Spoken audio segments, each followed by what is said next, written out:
The Mudsill Theory by James Henry Hammond. Speech to the US Senate, March 4, 1858.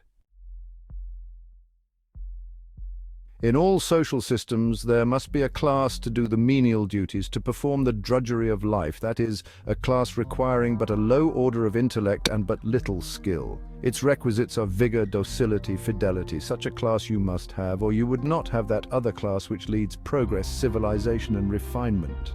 It constitutes the very mudsill of society and of political government, and you might as well attempt to build a house in the air as to build either the one or the other, except on this mudsill.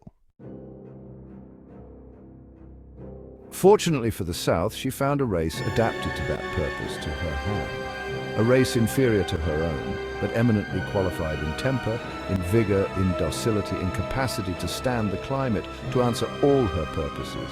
We use them for our purpose and call them slaves. We found them slaves by the common consent of mankind, which, according to Cicero, lex naturae, estimated the highest proof of what is nature's law. We are old-fashioned at the South yet. Slave is a word discarded now by ears polite. I will not characterize that class at the North by that term, but you have it. It is there. It is everywhere. It is eternal.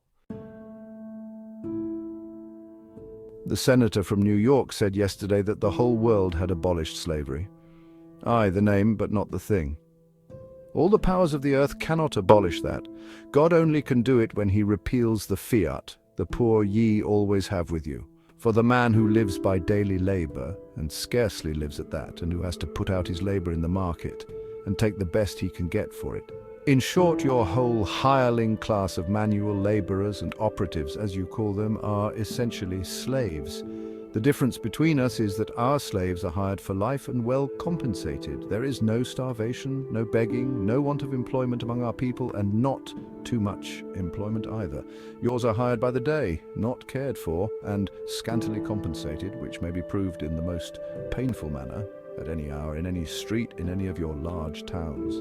Why, you meet more beggars in one day in any single street of the city of New York than you would meet in a lifetime in the whole South.